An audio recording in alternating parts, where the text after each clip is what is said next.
Hey Rip City, this is DeAndre Ayton, and it's time to open the briefcase with Casey Holdahl. Greetings, Blazer fans, and welcome to The Briefcase, presented by Spirit Mountain Casino. Episode 149 of The Briefcase, presented by Spirit Mountain Casino. Probably should have tried to get to 150 by the end of the season, but what are you going to do? And as I just mentioned, the Portland Trail Blazers season is over. They finished their season with a victory versus the Los Angeles Lakers Sunday afternoon in front of a sold-out crowd at Moda Center. We'll briefly discuss the game, since the game really wasn't really the story of the afternoon. Lakers didn't have anything to play for. Blazers really didn't have anything to play for. It did lock in the draft lottery odds, which we will discuss as well. Trailblazers finishing the season tied with the Suns, which you look at those two rosters at the beginning of the season, you say, hey, the Blazers and the Suns are going to be tied at the end of the season. I don't think many people would have thought that would have been the case. But what that means for the Trailblazers draft lottery odds as of right now. And we'll hear from Chauncey Billups and Joe Cronin. Chauncey Billups getting a contract extension on Sunday morning, right before the game versus the Lakers. We'll hear from Chauncey. We'll wrap up the 2024-25 season, or at least in part. We'll get to exit interviews later on this edition of The Briefcase, presented by Spirit Mountain Casino.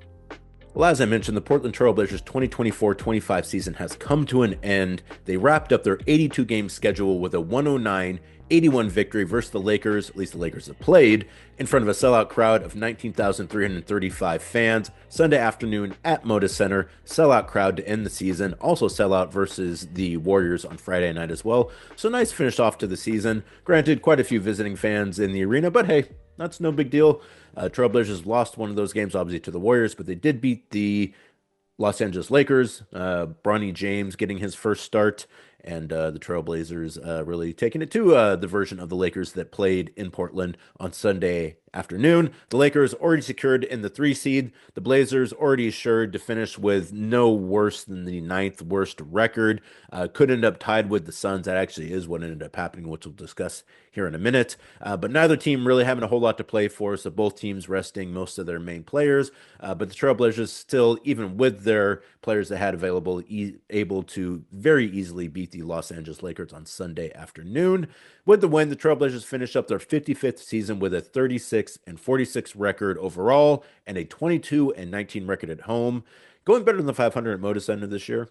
That's not bad work. Way to go, guys.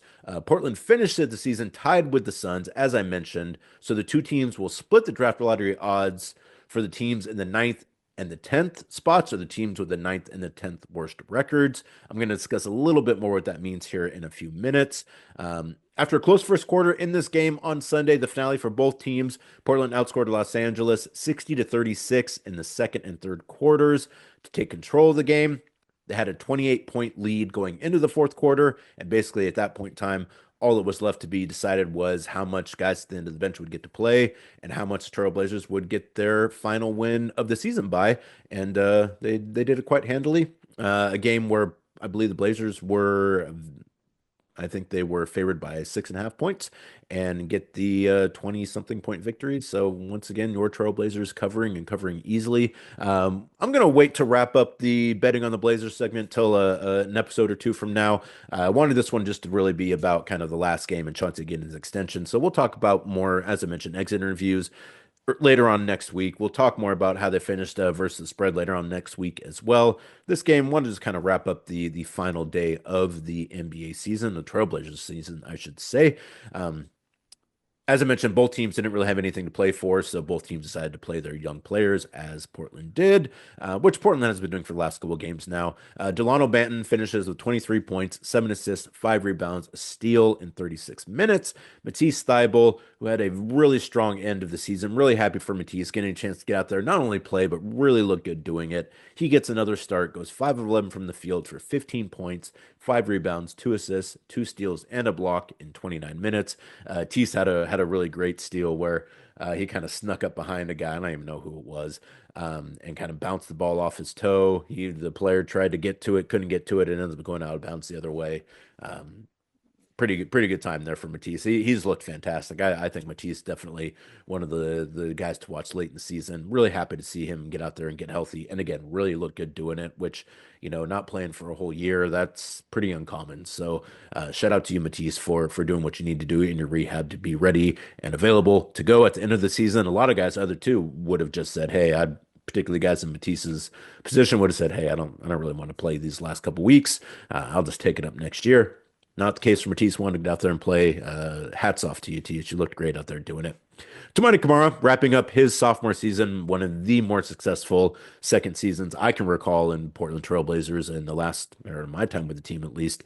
Toumani going from a second round guy who was not a throw-in in the trade with DeAndre Ayton, but definitely not someone people talked about a whole lot in that trade. And is in his second season really worked himself into being one of the best defenders in the NBA and one of the cornerstones of this Trailblazers team, I would imagine, for some time. Toumani Camara, as I mentioned, goes 21 minutes for 14 points, 6 rebounds, 4 assists.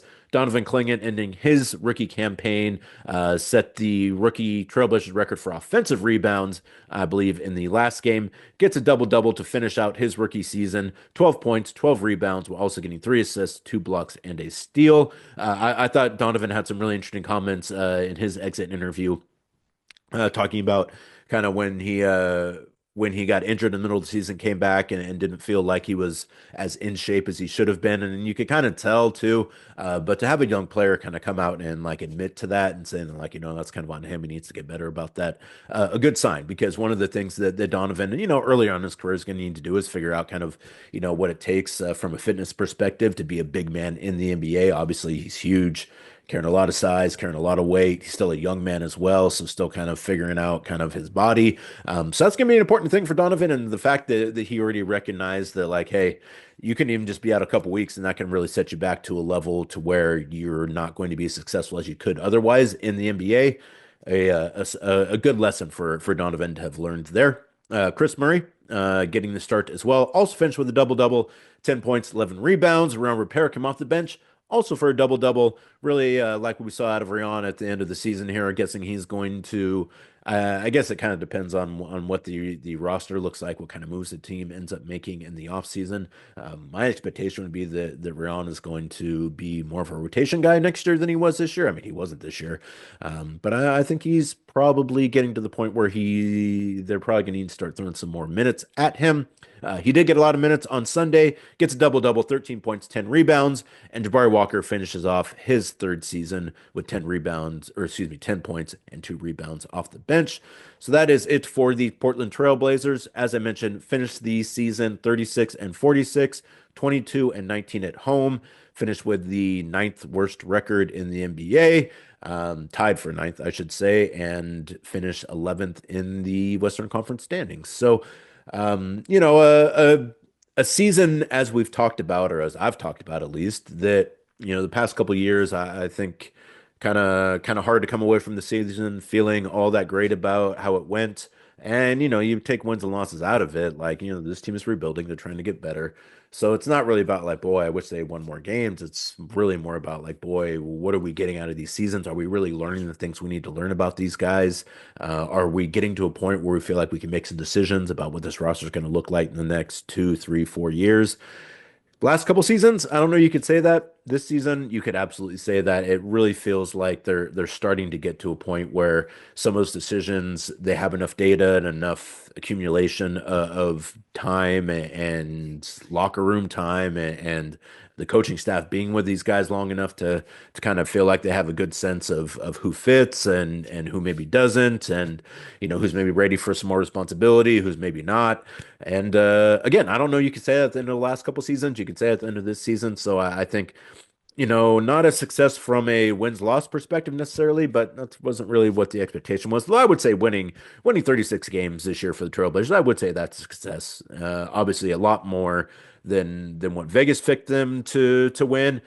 And part of that is because I think there was probably just an assumption the Blazers were going to do what a lot of teams in the NBA did this year, which was just straight up tank from the rip. And if you listen to this podcast, which I know some of you listening, you do listen to the podcast, you watch the podcast, you know that that was never really the plan for this Trailblazer team. They were not going to do that, and they didn't, and that's where they finished. So So I think part of that was just an assumption they weren't going to try to win. But there was also another part of that too, which is like they don't have the talent. Western Conference is incredibly tough. So for them to win 36 games, I should feel good about that. But that's not for me. That's not how I'm kind of gauging success at this point for this team. It's about how much better are they getting? Are they developing a culture? Are they developing a style of play?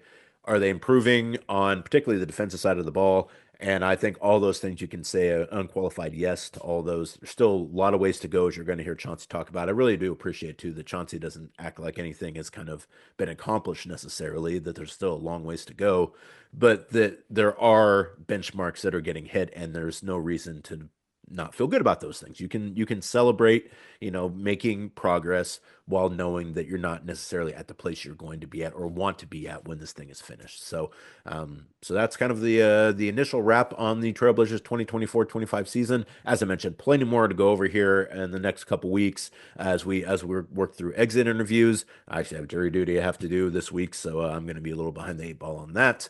Um, Even though they're not going to put me on a jury. No one ever puts me on a jury. It's never going to happen. I talk too much. I have too much of a loud mouth to be on a jury. So Monoma County, if you want to let me go early, you can go ahead and do that. But if not, I am going to show up as I'm supposed to. I'm going to do my duty as a citizen, even though it's going to put things off a little bit here on the briefcase. But that's okay. It's our duty as citizens is one of our most important functions as Americans. So that's what I will be doing for the next couple days. And hopefully we'll have a chance to talk about some of the exit interviews after that. But Trailblazer season now over. Congratulations to everyone for getting through it. Congratulations to y'all for sticking with it as well. Thank you so much for listening to this podcast throughout the season. And but as I mentioned, we're just going to keep on moving here through the off season on the briefcase. Plenty to get to this off season. This is too much of a preamble for where I'm at right now because we've got plenty more to talk about here on this edition of the briefcase, up to and including these Trailblazers draft lottery odds, which, as I mentioned, the Trailblazers and the Suns end up tied with 36 wins for the season. So they are going to split the lottery odds. The way that it works, I mentioned this a couple times now, but I'll say it one more time. Tiebreakers don't apply to the lottery. When you finish tied with another team that is also not making the playoffs, so another lottery team, the way it works is all of those permutations to getting a top four pick are just combined, and then the two teams split those permutations. There is always a remainder because it's an odd number of permutations, so they will have a random draw after the play-in when they have figured out what teams are going to be in the lottery. And at that point in time, one of the teams will get like a 0.1% chance better than the other to get a top four pick. But that's really not actually the important part. What is important in terms of the tiebreaker for teams that are tied in the lottery is the team that wins the random drawing. It's actually not a coin flip, it's a random drawing. That team gets the better positioning. And so, what I mean by that is you have to kind of explain real fast what the draft lottery is. It's important to remember the draft lottery does not define the first 14 picks, it defines the first four picks of the lottery, of the draft. And the difference there being that unless a team moves up into the top four, everything else below that just goes by lottery order. So, for example, last year, let's say the Hawks end up winning the draft lottery. If no one else moves up, all that means is the Hawks move into the top spot, and then everyone else gets pushed down one spot. And in regards to the tiebreaker, why that's important is that the most likely scenario is that neither the Blazers nor the Suns will end up in the top four. As I mentioned, each team has about a 17% chance of finishing with a top four pick and about a 4% chance roughly of finishing with a number one pick. Now, granted, there's a little, I think it's like 16.9 for the team in 10th, and I think 17.2 for the team in ninth.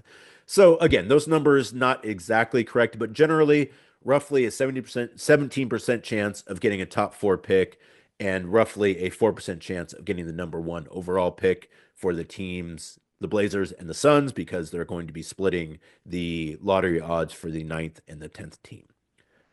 So if one of those teams moves up into the top four or the number one pick, then kudos to that team. The other one drops back down. In that instance, the tiebreaker doesn't really matter. The tiebreaker does matter, as I mentioned, if neither the Blazers nor the Suns move up into the top four. Because what then happens is everything else in the lottery is just by where you're at in the standings. So the draft lottery doesn't pick 1, 2, 3, 4, 5, 6, 7, 8, 9, 10, 11, 12, 13, 14. It just picks the first four, and then everything after that just goes by your record. So, for example, if no team ends up jumping into the lottery, so just say the end of the standings, the end of the season standings end up being what the draft lottery ends up being. So Jazz, Pelicans, whatever, doesn't matter. So in that instance, the Blazers and the Suns would be at ninth and 10th. The team that wins the coin flip or the random drawing actually gets the better positioning. So that team ends up in ninth, the other team ends up in 10th because both teams can't pick at the same time. One team has to pick ninth, one team has to pick 10th. So what the lottery or what that random drawing does define is which team, if neither team jumps up, gets to be picked ninth, and which team gets to pick 10th. Which, that is one position in the lottery. In theory, you would much rather pick ninth than 10th because that gives you a little more leverage. It's a better pick. And that will be defined by a random drawing. So that random drawing, pretty important. So like last year, a good example of that too. I think the Blazers and the Hornets ended up tied. The Hornets won the random drawing, so they ended up picking one spot for the Blazers. Again, is that going to change your franchise's fortunes? Yeah, probably not. But it's better to have the higher pick. So, the Blazers ended up tied with the Suns. That is one negative about it, is that now they have to basically hope that they get the better. Well, one, they have to hope that they jump up into the lottery.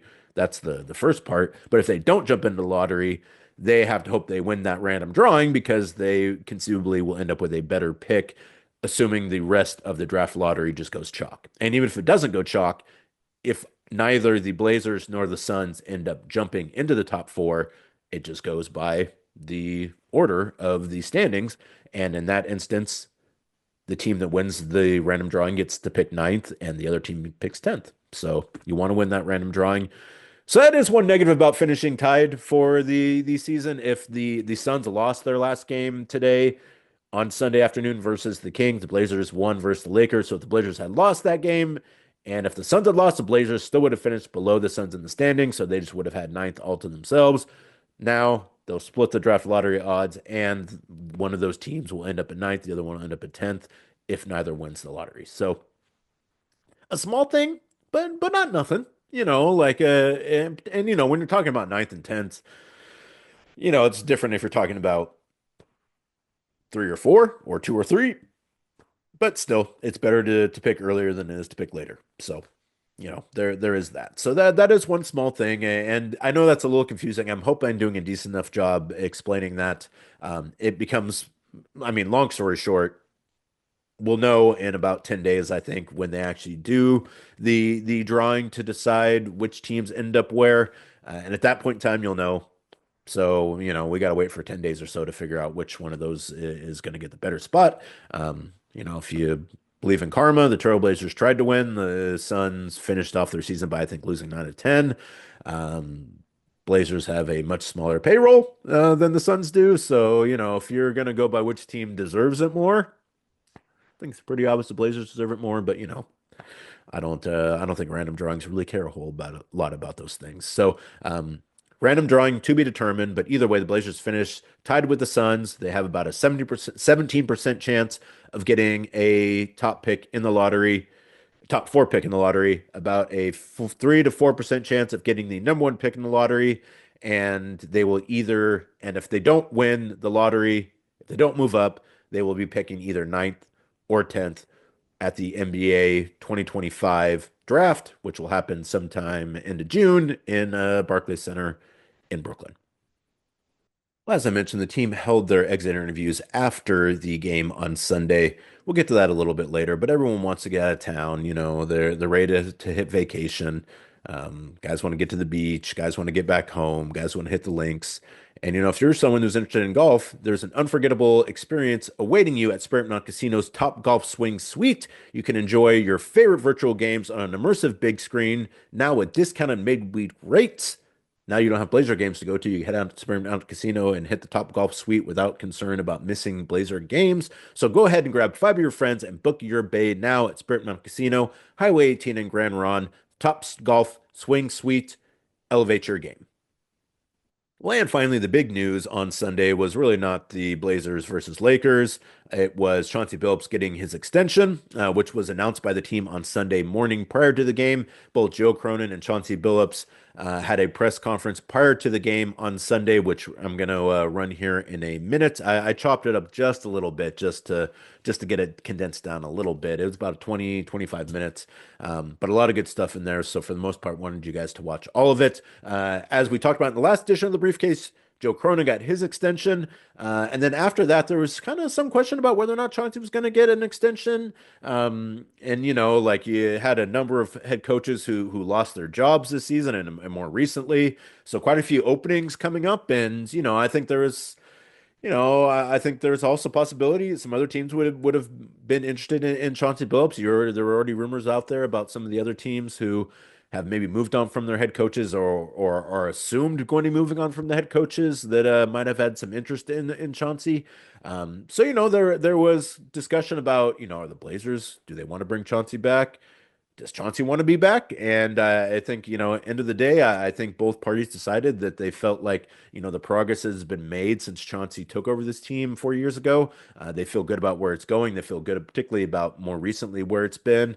They feel like they've really started to kind of make some progress in terms of establishing a culture and being a better defensive team, which was one of the main charges that Chauncey was brought in, all those years ago, 4 years ago. I've been doing this for 18 seasons now, so that's not even that long ago for me. And so, so there was a lot of discussion about how that was going to play out. And the other thing too was, with Hoop Summit in Portland on Saturday, a lot of people in the NBA, a lot of decision makers in the NBA, a lot of national journalists in town as well. And so quite a bit of discussion about kind of Chauncey's situation and how that was going to play out. And on Friday, I heard from multiple people that thought it was going to go one way. And then by Sunday, it ends up going the other way because Chauncey Billups does end up getting his extension. Both sides agree. And let's go ahead and read some of the press release here. Blazers and Chauncey Billups agreed to a multi-year contract extension announced by Joe Cronin on Sunday. Per team policy, the terms of that deal were not disclosed, but they always generally find their way out. Jody Allen said the core of Chauncey's leadership is his ability to build a collaborative culture and growth mindset for our young team. We are happy to extend his contract as head coach and excited to see his continued work developing our players and transitioning this team into one capable of long-term success. To quote Joe Cronin, who you're going to hear from here in a second, Chauncey Billups is a great leader, motivator, and communicator that has worked tirelessly to establish an identity for this team and has taken shape during his time in Portland. I'm beyond excited, this is Joe Cronin again, to continue this partnership with Chauncey and take this team to the next level. Originally hired on June 27, 2021, Billups is in his fourth year and has his highest win total in a season during the 2024-25 campaign and has excelled at establishing a team identity that will progress forward. In the past 40 games, Billups coached the Trailblazers to the NBA's third best defensive rating, as well as the fifth best fourth quarter defensive rating. During that time span, Portland also posted the 11th best net rating in the NBA with the second youngest roster. It's pretty impressive. For the 2024-25 season, as a team, the Trailblazers rank 11th in steals and 9th in blocks per game, and Billups has improved the team's defensive rating every year since the 2024-23 season. So there you go. A lot of discussion, both from Joe and Chauncey, and in that press release about defense, which makes a lot of sense. Again, as I mentioned, the Blazers have generally been a fairly efficient offensive team, but defense was something that they had just really not made a whole lot of strides on improving. And this season with Chauncey, and I think, obviously with some of the moves that Joe Cronin and his staff has made, we have really seen some improvement on the defensive end that we had not seen in some time in Portland. So I think that was obviously a big factor in Chauncey getting that extension. I think, the fact that I thought the way that Chauncey decided to coach this year in terms of, and he's going to talk about it here in a second, about just, when you're a head coach, there's a lot of things to consider. And I think sometimes you don't necessarily make decisions based off of what you think is going to be best for the team at that moment in time, or maybe even what you think is going to be best for the team going forward, but what you think the decisions you think you're supposed to make. And so I guess what I'm saying is that, have a guy in Shaden Sharp who everyone knows is going to be a very good player, is really important for this team's future going forward. And, there's, I think, an idea that, particularly in today's NBA, that, you gotta, it's a players' league, and you shouldn't do anything necessarily that is going to make a player feel bad about his situation, which generally I think is true. But that's also an impediment to improvement for, especially for really young players. And so at a certain point, a coach can either decide, hey, I'm just going to let this ride and, let everyone kind of, I don't want to hurt anyone's feelings or anything. And hopefully guys will just get better by getting playing time, even if they're not necessarily doing the things that I'm asking them to do for that playing time. Chauncey decided this year, I'm not going to do that. I'm going to ask guys for specific things, and if they do those things, great. I'm going to stick with them. If they don't do those things, there are going to be repercussions. Going to the bench, not getting as much playing time. And that's what Chauncey did, and it worked. And, I think that not every coach can do that. It's got to come across a specific way. I think you have to have players who are receptive to that message. And I think that Chauncey is a guy who's very good at delivering that message, and his experience as a player and his willingness to be honest with players about his thoughts, which again is something that you don't necessarily always get in the NBA these days. I think that combination gives Chauncey an ability to kind of speak with his players and set expectations for them that maybe other teams or other coaches couldn't do, and he had success with that this year. And I think previously, I think he tried it the other way.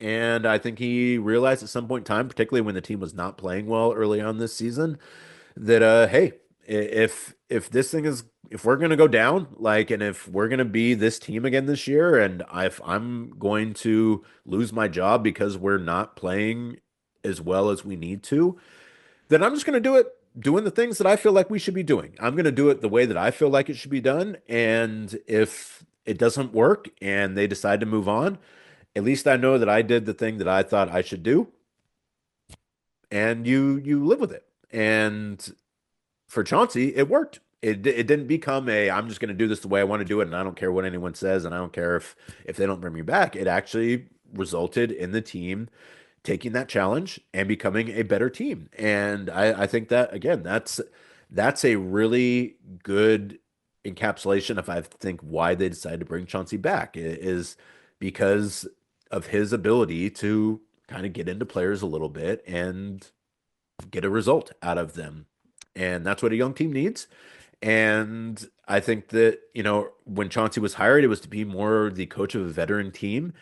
And I think the question was really, can he be the coach of a developing team? Because those are kind of different skill sets, or they can be at least. And I think Chauncey showed this season that he can be a coach that is going to bring this team along from being a young team to a veteran team to a playoff team. And I think one of the reasons why is because of the way that he decided to coach this year. So I think that, he earned that extension. I think you can debate it either way. I think you can make a good case for Chauncey getting an extension. I think you can make a good case for moving on. I think Chauncey could probably make a good case also. But I think that at the end of the day, both parties decided that they felt like it'd be best for Chauncey to come back for both Chauncey and the Trailblazers, which is great to see when an organization and an individual kind of comes together, finds common ground, and feels good about that opportunity. Because again, I think Chauncey had some. I think he probably could have done something different if he had wanted to. Obviously, the Blazers could have as well. but they decided to stick with each other. And I think generally, stability is a good thing in the NBA. And I think particularly when you're starting to make progress, finally, that to do something to kind of flip that, which, if they were going to make a coaching change going into the next season, maybe it works, maybe it doesn't, but bare minimum, it changes the complexion of what they were able to get accomplished this year. Does it end it if you have a new coach? Maybe not, but it changes it because you got new people to learn, you got new coaching staff, you have to figure out kind of what the new coach wants, a new system. And that's going to set you back a ways. So the Blazers deciding to lean into stability because of what they've seen. Now they wouldn't have leaned into stability if they hadn't made some progress. If they were just like, well, it'd just be easier if we just kept Chauncey around. I don't necessarily know that we've improved the way we want to, but let's just try it for another 4 more years. That would not have been the case. They had to see growth, and I think they saw the growth they wanted to see, both from Chauncey and from the team. And the last thing I'll say before turning it over to both Chauncey and Joe is that I really appreciate, too, that Chauncey's honest about his own need to grow as a coach, too. He's going to talk about it here. He was an assistant coach for 1 year, gets the Blazers job as head coach, and there's some growing pains there. Just some of the rhythms of being a head coach, those are things you have to learn, and you can basically only learn them by spending a lot of time on the bench.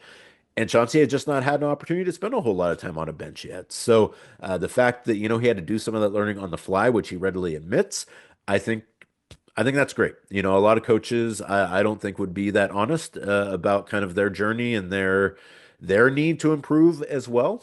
It's super easy to say well, the front office didn't give me the players to be successful, or the players, they're not listening, or, X, Y, and Z. We had injuries, we had trades, there's all kinds of things that a coach can point to and say, well, it wasn't me, it was that.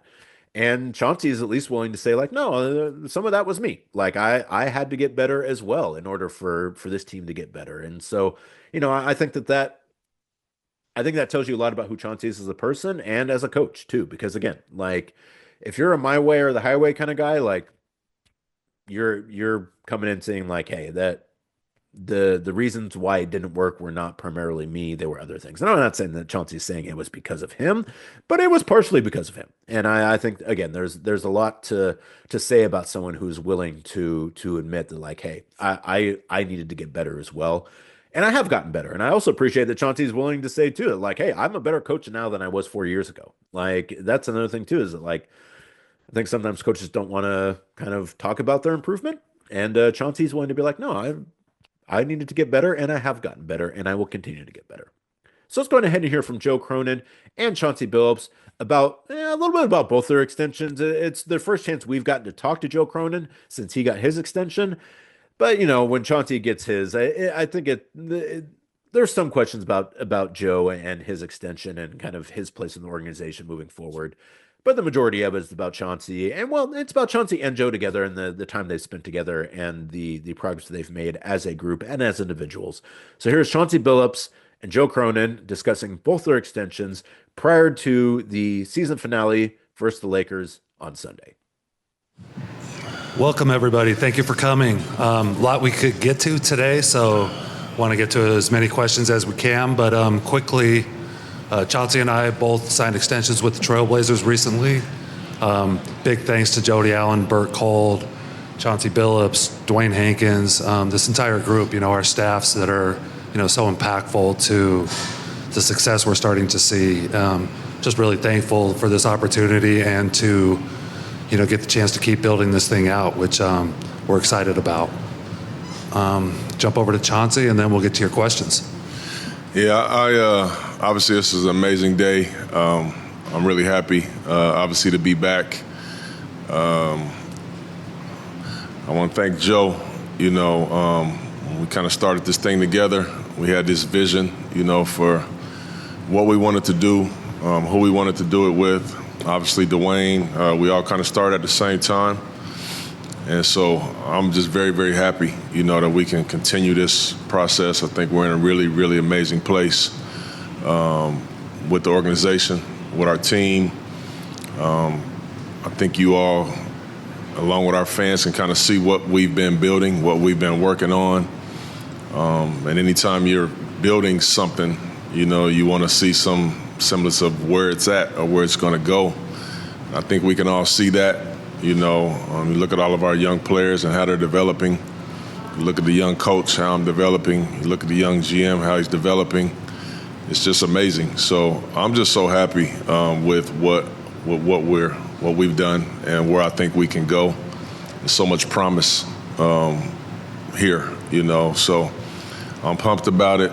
I want to thank Jody. I want to thank Bert for believing in me, believing in Joe, believing in our union.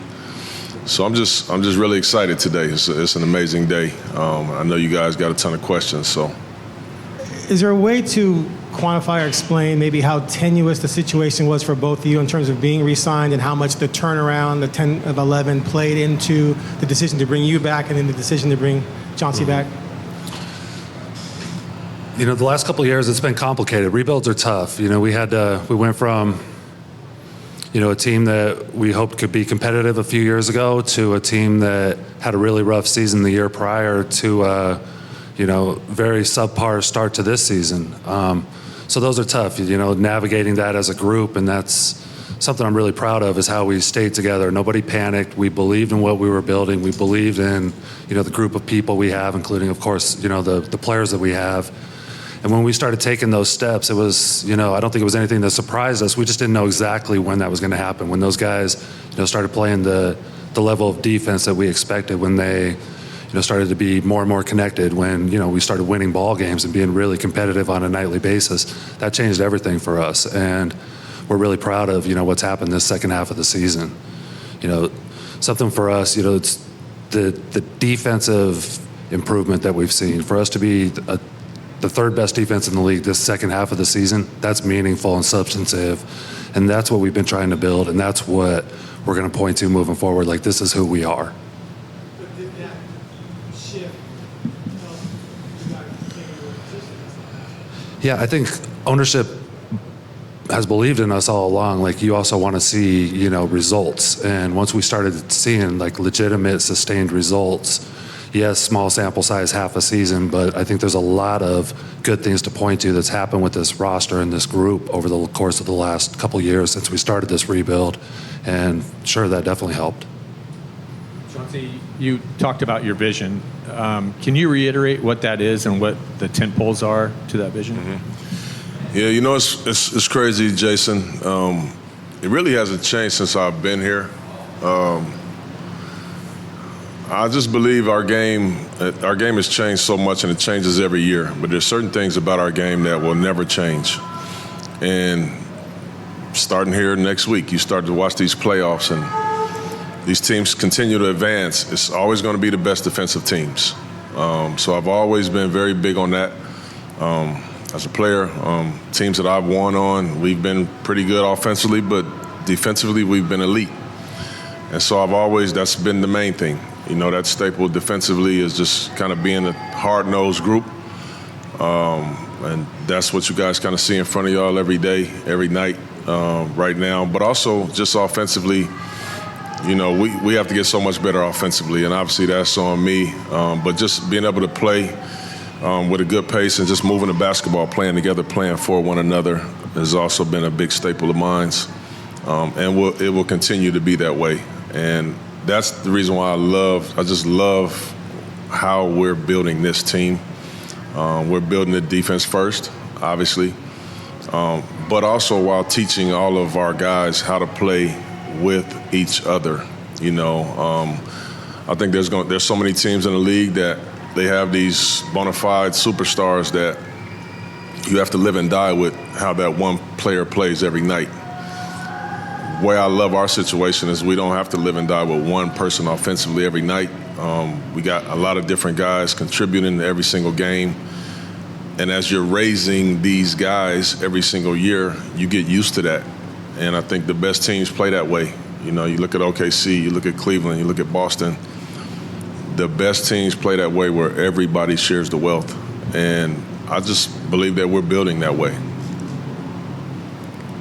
In the past, you've mentioned that this wasn't the team that you signed up to coach. It was a more veteran team. Now you're re-signed and the team is much younger. What's changed for you and as far as your coaching development and the growth that you've had to where you're looking at a younger team and you want to be a part of that?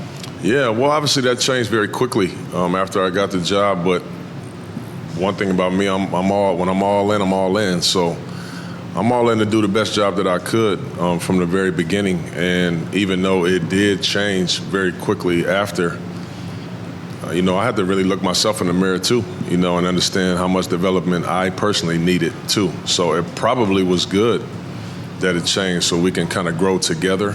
I took this job, I had 1 year of experience. I wasn't nowhere near where I needed to be, to take a team over the top. So everything happens for a reason. Everything happens how it's supposed to. I've always believed that. So the way that this thing has gone, we've just kind of grown together. I've learned with the team. I've learned all the things that I needed to learn. And I'll still also know that I got so much growth in me too, So talk about potential. I look at myself first, not just my players. I think I have incredible potential as a coach and so many levels to get to as well. So that's one of the beautiful things about us kind of doing this thing together. And I talk about this a lot with my guys because I never want them to see me as superior or this or that. No, we really are growing up together in this process, and I think it's actually pretty neat. This would be for both of you. Joe, you just mentioned the third best defense in the second half of the season. You guys were fourth worst in the league the first half of the season. Obviously, going from bottom five to top five is a pretty extreme swing in one season. So, what is it that you guys have seen or that makes you feel more confident that you guys have been the second half of the season is closer to what you guys are than the first half of the season? Chauncey can get into, some X's and O's things that we did, but just mentality-wise, I think, obviously we have a young group that they're going to get better over time, so we're seeing that growth, of course. But I think our mentality shifted. We learned that this is how we have to play night in and night out to be competitive. And, it starts getting contagious and, winning starts really fueling you. And I think over the course of time, and we really haven't seen that defense deviate even, down this last couple weeks when we've been more shorthanded than previously. It's a mentality. These guys are tough. They're about the right things. They know we need to get stops in order to perform. They're getting more and more connected as we go. Yeah, I would say to that there were several things that I could point to, the shift and the change, because like you said, December we were the worst defense in basketball, and there were a lot of things that pointed to that. But I think when it really changed is I kind of got to a point with our squad where I just told them all I didn't really care who it was, the name on the back of the jersey, the salary, the whatever. I didn't care. We were sinking, and we were sinking pretty bad. I said, I'm going to play the guys. They're going to compete and play defense. And if you don't do that, I don't care. You're just not going to play. And I meant that. And they felt that. And it really brought us together, to be honest with you. And, the guys started seeing the beauty in being competitive and the beauty in playing defense. And it's what I've always said, when you have a connected group, they're just very difficult to play against. And so they kind of got lost in that, So that was just one thing. But it was several things because we were kind of all over the map. But it's in terms of just mentality, it's just kind of who we are. The teams that come in here and play against us, they know they gotta bring their lunch pail. It's gonna be a tough game. Whether you win or lose, it's gonna be tough. That's just kind of who we are. Joe, Chauncey says he likes how balanced this roster is, but conventional wisdom in the NBA says you need to have a star to build around and style of play and stuff. I'm not sure many people would say you guys have that star to build around. What do you say to that, or do you think you have it? A challenge of ours will continue to be to keep adding to our talent base. I think we're really excited about what we have so far. We're far from complete, We're happy with how this season went. We're really excited about what the future seasons will look like. our challenge is keep finding players, keep developing players. From the development standpoint, we've seen a handful of guys take really nice big jumps this year, and I don't expect those to not continue. And there's a lot of talent on this roster, and I wouldn't put ceilings on a lot of these guys. Like, there's still a lot of time and a lot of talent that can be maximized here. It's like these guys, I wouldn't write them off to becoming those star level guys. But with that, we've got to keep getting better externally as well. Jason, one thing on that, I would say to you, Jason, I look around the league, right, and you say having a star, and it's true. You gotta have top flight guys. But to me, I think we're raising that. All right, I think we're growing that. Like, I look at when OKC traded for Shea, he wasn't a star. He wasn't a star yet. Now he's probably going to be the MVP of the league. Joker wasn't a star when he got to Denver. They raised him into that. Giannis wasn't a star when he got to Milwaukee. They raised him into that. And I just think there's beauty in that because, again, when you raise them into that, they're raised playing the right way. And all of those guys, they just play right. They don't give me the ball, watch out, I got it. They just play right with the team because they was raised into that stardom. And that's where I think we're trying to go here. You look at hopefully some of the leaps. You look at what Denny's done and Shaden and Scoots taking a leap. I thought Ant had a really good job. We're raising the guys. Talk about that stretch we was on. DA was 22 and 15 on that stretch that we just got a lot of situations that we're raising that I think are pretty cool. So most people will say, yeah, go get such and such, or yeah, go. Well, we might have that person. We might already have those guys, but we'll see. You guys have talked about how much the trajectory obviously shifted mid-season. Does that trajectory, in your opinion, have you in the playoffs next year? Is that the logical next step for this team? The growth of this team is you're in the postseason next year. Got to get through this transaction window before we start talking with certainty. But moving forward, the playoffs are definitely a goal of ours. This is what we're working towards. The steps we took these second half of the season. Okay, now we got to take this to the next level. We're not happy about our season ending today. We don't want our season to end this time next year. We need to keep moving forward. We'll get through these, see how the draft goes, see how trades and free agency go, and then start talking about what's realistic. As a follow-up, would you expect that your floor has been raised to a point where that should be kind of the expectation? The floor would be postseason. I think that's a reasonable expectation, assuming our guys keep getting better, assuming we do our jobs and keep adding talent to this roster. I don't see any reason why we shouldn't be competitive, in that regard.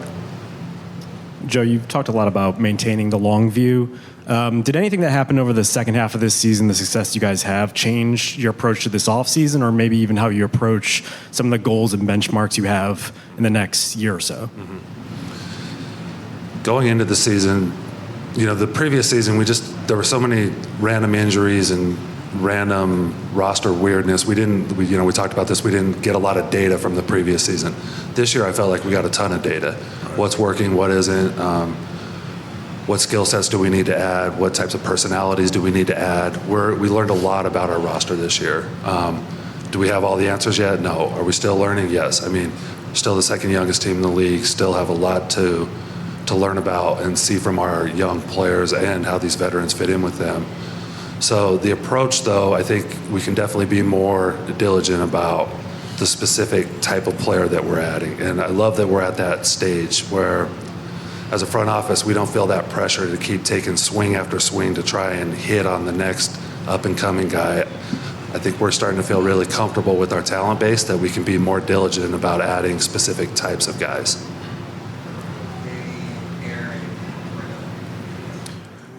Joe, when you look at things, how do you guard against skipping steps now, as opposed to, you talk about the sample size, it's probably close to half a season. but how much of that is enough data for you to make the necessary steps without, for lack of a better term, getting a little too high on your own supply? Yeah, that's our challenge, to build this the right way. And it's what we've been committed to and dedicated to not take shortcuts, to make sure this is sustainable, both from, a roster construction cap standpoint, but also just a realistic player development standpoint. Given these guys who we've added the opportunity to be their best and to thrive. So it's a challenge to not get speed up. And somehow balancing that with, a level of aggression that we hope to have, as we're trying to get better and better. Chauncey, the team doesn't pick up your extension last offseason. As you mentioned, the NBA is ever changing out here right now, and we know there's going to be more changes after the season. You could have easily used this second half of the season and said, hey, I'm going to go test myself out on the free market. What made you want to decide to come back here instead? I just felt very good about where we're at, and I now understand how long it takes to build a culture. And I feel like we've done that, I think the telltale of that, and for any coach, is if you're at some point when your team kind of takes on your personality and how you believe the game should be played, I think that you've gotten there, and I believe that our team has done that with me, and the entire time, I've been just saying, you never know when that's going to happen.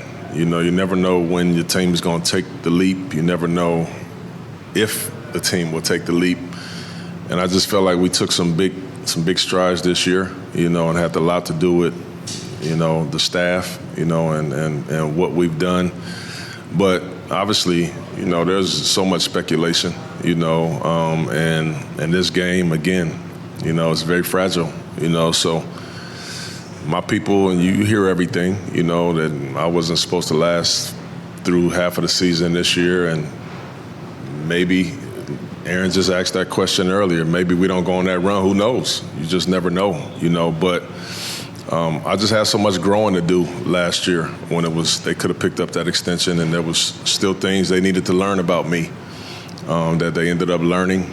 And it just all worked out. I just always believe you can't control fate, and what's going to happen is what's supposed to happen is going to, and this is what was supposed to happen, and I'm very, very happy about it. Joe, you talked about you guys are about to enter the transaction window. Can you describe the role that Bert Cold will play in that? Mm-hmm. Yeah, Bert's great. We spend a lot of time, when I say we do a thing which I think is really unique and very positive for, what we're doing here. We call it a sync up, where it's myself, Chauncey, Dwayne, and Bert. Once a week, it's a big download on what's going on in our worlds that week. What are we working on? What do we need help with? What's going well? What isn't? And Bert plays a great role in that, where he's moderator. He's asking us questions. He's helping us think in different ways. He's providing insight, with, his decades of experience. So, that's a microcosm of the role Bert plays overall, where he's active. He cares about this team. He cares about us. He wants to see us all succeed, and he's challenging us. Hey, have you thought about this? Hey, we need to do this better. And it could be, the topics are wide ranging, of course. Big stuff like roster decisions, there's input there and there's collaboration. Hey, have you thought about this?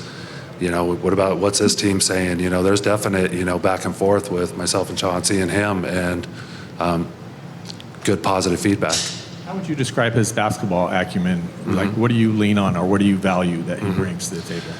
His experience. He's been through decades worth of different versions of different rosters, from winning at the highest level or nearly the highest level to multiple finals teams in the early 90s to, some good runs in the 90s to some good 2000 and 2010 Blazer teams. So, it's that experience level that, something neither Chauncey or I really have in these roles. We're both, we're like young players in this league that are now entering our second deals. We're coming off of our rookie scale contracts. We still have a lot to learn so to have these voices, that have been through it and probably seen some of the things that we're going through, it's very valuable. So there you go. Chauncey Billups and Joe Cronin discussing both their extensions, their time with the team, kind of their thoughts on this team, what they've accomplished this season, where they still need to make a lot of improvements at, and kind of just their thoughts on the progression of this team. And, they're obviously very excited about the young players and the progress that they've made. They're very excited about the improvements they made defensively. Obviously, Denny, Tumani, Shaden, DC, Scoot. I think there's a lot of cause for optimism, and that's again something that I'll just kind of end this episode on is that it does really seem to me like there's more optimism about this team now. There's been the last 4 or 5 seasons. I think the way that they improved defensively, the way that you saw young players really take steps forward. I think Tumani has made as much of a step between his first and second season that I can remember anyone making in my time with the team. To go from a guy who, when he got to Portland was like, yeah, he's a nice player, it'll be coming off the bench, to like, no, Tumani's pretty good defensively. He'll probably start and play, maybe kind of that Nick Batum role where he'll play maybe like 19, 20 minutes as a starter and then turn it over to somebody else.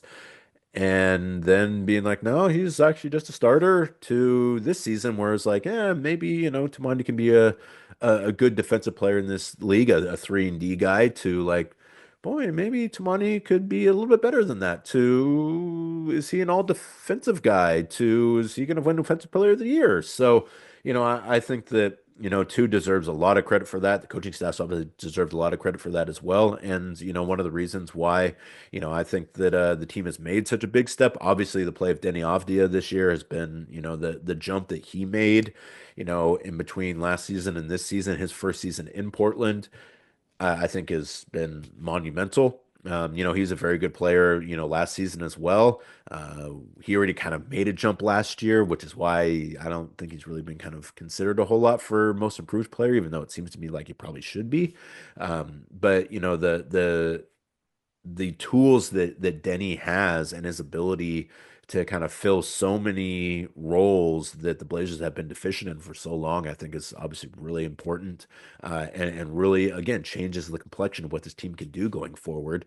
I think you saw a whole lot of what you wanted to see out of Donovan this year. I think that Shaden, particularly second half of the season, his change in mentality on the offensive end and defensive end too, actually, has really been stark. Like that message that Chauncey sent has been received. Shaden's really put in the work too. I think you really got to give Shaden credit for the amount of time that he's put in, both in practice and with his trainer, Francis. Shaden has really, like he's a cool, casual guy, but he's more and more starting to figure out kind of what it's going to take to be successful in the NBA, and he is putting in that work now. I don't know that was necessarily the case the first couple seasons, and I really mean that. Like, I actually don't know. I do know this year that has been the case. And so I think that, Shaden has really worked himself into figuring out kind of what it's going to take for him to be the kind of pro that I think a lot of us thinks he can be. And he's making progress on that, which I think is really commendable. I think Scoot really took a step forward this year too, getting his shot fixed, or at least not fixed necessarily, but getting it improved. I think it's obviously helped him a whole lot. Really a bummer for him to get that concussion late in the season, where it really would have had a chance to see quite a bit of Scoot here late at the end of the year that we just didn't get a chance to see earlier in the season, which is a bit of a disappointment. But, I think he obviously made a whole lot of progress this year. Whether or not he's earned the starting spot next year, particularly if Ant is on the roster, which I would expect he is at this point, I think that's something that they'll need to get figured out. I think that'll be a competition. But I think it's a worthy competition, and before, I don't really know that would have necessarily been a competition between those two guys. So you really want to have guys on your team that are fighting for spots. I think that's important, that it raises the level of play for everybody. And I think Scoot is to the point now going into, his third season next year, where I really do feel like, he'll have a chance to go out and earn that. And Ant will also have a chance to do the same thing. And I think, as, players have kind of matured and become better this year, I think Ant has looked better playing alongside those guys. And so that'll be an interesting competition too. But, a lot of time to go between now and then. A whole off season, a whole lot of acquisition opportunities with the draft and free agency. I'm expecting a busy trade market this off season as well. So plenty of reasons to keep it locked here to the briefcase. Please like and subscribe wherever you get your podcasts. And thank you so much for joining me this season. It's been a whole lot of fun. As I mentioned, not going anywhere. We're going to have shows throughout the entire off season, up to and including later on this week, where we'll start going through some of the exit interviews. So until then, thank you so much for joining me. As always, please like and subscribe, as I mentioned, wherever you get your podcasts, be it audio or visual. Thank you so much for Spirit Mountain Casino for all your support this season. We'll be doing some stuff here at Spirit Mountain Casino at some point in time in the off season as well. So be on the lookout for that. But until then, thanks so much for joining me. We'll talk again soon. It's been a good season, folks. Go Blazers.